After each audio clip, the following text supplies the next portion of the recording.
किया था उसका हमने चैप्टर नंबर 1 पढ़ा था। आज हमारे पास उसका नेक्स्ट टॉपिक है पैरेलल प्लेट कैपेसिटर्स। बेटे parallel plate capacitor also one of the most important topic of chapter number 1। बेटे इसको शुरू करते हैं।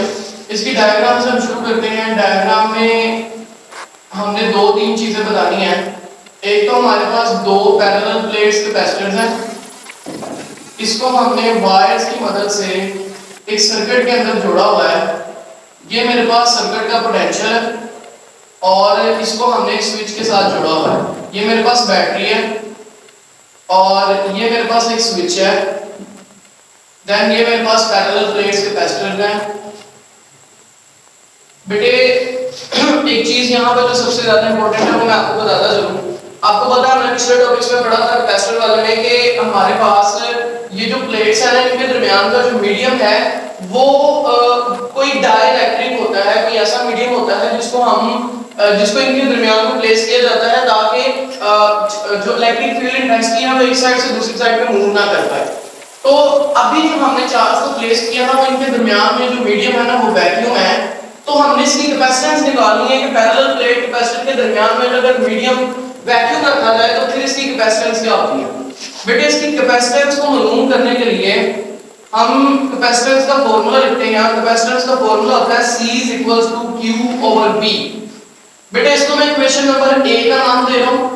बेटे देन हमने पढ़ा हुआ है कि इनिशियली जब ये बैटरी ऑफ थी तो क्या हुआ था कि इन प्लेट्स के ऊपर कोई भी चार्ज मौजूद नहीं था, लेकिन जैसे जैसे चार्जेस इसके ऊपर आके डिपॉजिट होना शुरू हुए with respect of this battery, तो एक प्लेट पे पॉजिटिव चार्ज आ गया और दूसरी प्लेट पे नेगेटिव चार्ज आ गया। बेटे जब ये चार्जेस चूंकि इनके दरमियान में मीडियम जो है वो वैक्यूम है, तो इसलिए जो इलेक्ट्रिक फील्ड लाइंस है वो भी प्रोड्यूस होना शुरू हो जाएंगी। इन इलेक्ट्रिक फील्ड लाइंस की वजह से यहाँ पे पोटेंशियल क्रिएट होगा जिसको मैं V से इंडिकेट कर रहा हूँ। और चूंकि ये लाइंस हमारे पास with respect to electric field intensity है तो इसे मैं इलेक्ट्रिक फील्ड इंटेंसिटी से रिप्रेजेंट करूंगा। इलेक्ट्रिक फील्ड इंटेंसिटी का हमने फॉर्मूला पढ़ा हुआ है और वो हमारे पास बराबर था sigma over permittivity of a medium. इसमें बेटा सिग्मा क्या है हमारे पास, परमिटिविटी ऑफ अ मीडियम क्या है। सिग्मा रिप्रेजेंट करता है सरफेस चार्ज डेंसिटी को। जब हमारे पास मैक्सिमम चार्ज हो ना तो फिर हम क्या करते हैं, वहां पे सरफेस चार्ज डेंसिटी लेते हैं। इसके अलावा परमिटिविटी ऑफ फ्री स्पेस है। परमिटिविटी ऑफ फ्री स्पेस का मतलब है कि दोनों प्लेट्स के दरमियान का जो मीडियम है वो क्या है। इसके अलावा हमने इसको मैं इक्वेशन नंबर 1 का नाम दे रहा हूं। हमने एक और B इंटेंसिटी का फार्मूला पढ़ा हुआ है, वो किसके बराबर था, V/D के बराबर था। बेटे V क्या है, इसमें पोटेंशियल डिफरेंस है, और D क्या है, दोनों प्लेट्स के दरमियान का डिस्टेंस है। बेटे हमने एक और चीज डिफाइन की हुई है, इसमें ये सिग्मा क्या है, सरफेस चार्ज डेंसिटी है। अगर हमारे पास एक इतनी बड़ी सरफेस हो या मैक्सिमम नंबर ऑफ चार्जेस हो तो फिर हम वहां पे क्या लेते हैं, सरफेस चार्ज डेंसिटी लेते हैं। और सरफेस चार्ज डेंसिटी बराबर किसके होती है, Q/A के। कितना चार्ज सरफेस के अंदर स्टोर है वो बराबर किसके होता है, सरफेस चार्ज डेंसिटी के बराबर होता है। बेटे इसको मैं इक्वेशन नंबर 1 में पुट कर रहा हूं तो हमारे पास इंटेंसिटी की वैल्यू बनेगी, सिग्मा की जगह पर उसकी वैल्यू प्लेस कर दें Q, ये A नीचे जाके इससे डिवाइड हो जाएगा तो ये बन जाएगा A/0। इसको आप इक्वेशन नंबर 2 का नाम दे दें। इक्वेशन नंबर 1 को इक्वेशन नंबर 2 को और इक्वेशन नंबर 3 को आप रिलेट करें, क्योंकि ये दोनों E के बराबर हैं तो आप सिंपल वर्ड में लिख सकते हैं कि फर्स्ट वाले E के लिए V/D और इस वाले E के लिए आप इसकी वैल्यू प्लेस करें, वो क्या है, Qa और ε0। बेटे इसको थोड़ा सा रीअरेंज करते हैं, क्योंकि देखिए कैपेसिटेंस का फार्मूला है Q/V, तो यहाँ पे थोड़ी सी वैल्यूज को चेंज करते हैं। ये 20 की जगह पे आ जाएगा, बन जाएगा V/Q = D, उसकी जगह पे चला जाएगा, बन जाएगा D और A ε0। बेटे मेरे पास क्या है, वैल्यूज Q/V है, तो इसको हम इक्वेशन नंबर 4 का नाम देते हैं by reversing equation number 4। Equation number 4 को रिवर्स कर देंगे ना, इसकी वैल्यू ऊपर से लिख जाएगी, इसकी वैल्यू नीचे, इसी तरह इसकी वैल्यू ऊपर और दूसरे वाली वैल्यू नीचे, तो ये बन जाएगा Q/V = A ε0/D। बेटे Q/V मेरे पास किसके बराबर है, कैपेसिटेंस के बराबर है। उसकी जगह पे सिंपल कैपेसिटेंस की वैल्यू प्लेस करते हैं और वो बराबर किसके है, V/D के। बेटे कैपेसिटेंस में देखें, अब दोनों प्लेट्स के दरमियान का जो मीडियम था वो क्या था, वैक्यूम है, तो मैं इसको सिंपली प्लेस कर रहा हूं, सबऑर्डिनेट में मैं वैक्यूम प्लेस कर रहा हूं।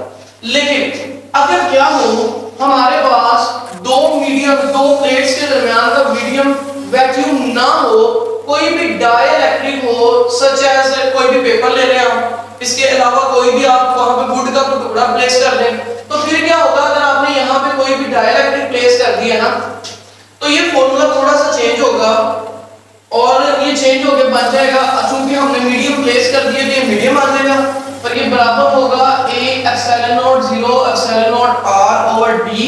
इसमें ये जो एप्सिलॉन नॉट r है ये क्या है, परमिटिविटी ऑफ डाइलेक्ट्रिक। क्योंकि मैंने आपको बता दिया कि हमने क्या किया है, प्लेस किया है बिटवीन दी प्लेट्स, तो इसलिए ये क्या बन जाएगा, उसका फॉर्मूला बन जाएगा और इसको मैं इक्वेशन नंबर c का नाम दे रहा हूं। बेटे इसकी रेशियो निकालते हैं, और रेशियो हम कैसे निकालेंगे कि मीडियम में जितनी उसकी कैपेसिटेंस है और वैक्यूम में जितनी उसकी कैपेसिटेंस है, इन दोनों को डिवाइड करेंगे। मीडियम में जो कैपेसिटेंस है वो है E epsilon not 0 over r, और इसी तरह वैक्यूम में जो है वो है हमारे पास A एप्सिलॉन नॉट 0 और नीचे क्या आ जाएगा D।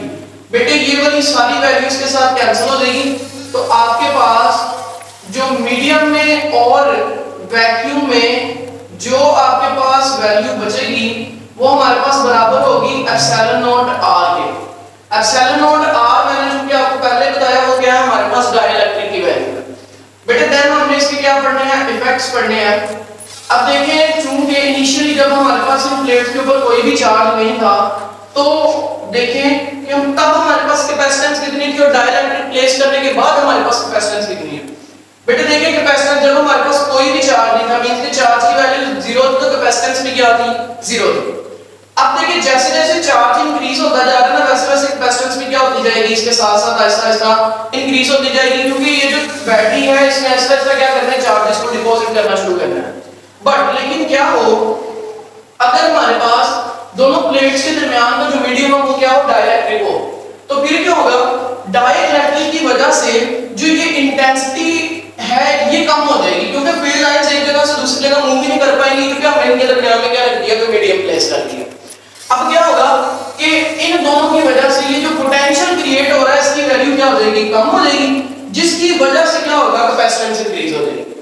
बेटे यही वो वजह है कि हम जितने भी अप्लायंसेस में कैपेसिटर को यूज करते हैं उसकी ये जो पोटेंशियल की वैल्यू है उनके दोनों प्लेट्स के दरमियान में हम कोई ना कोई मीडियम यूज करते हैं, ताकि क्या हो, ज्यादा से ज्यादा चार्ज उसके अंदर स्टोर हो सके और उससे हम ज्यादा फायदा ले सकें। अगर उसके दरमियान कोई भी वैक्यूम मौजूद होगा तो फिर उसको ज्यादा देर तक इस्तेमाल नहीं किया जा सकता। इलेक्ट्रिक फील्ड लाइन चार्जेस को कब एक जगह से दूसरी जगह मूव करते जाएंगे with respect to electric field lines. ये था हमारा आज का टॉपिक। अगर आपको इसको समझने में कोई भी डिफिकल्टी हो रही हो तो आप कमेंट करके दोबारा पूछ सकते हैं। Thank you for watching this video, take care.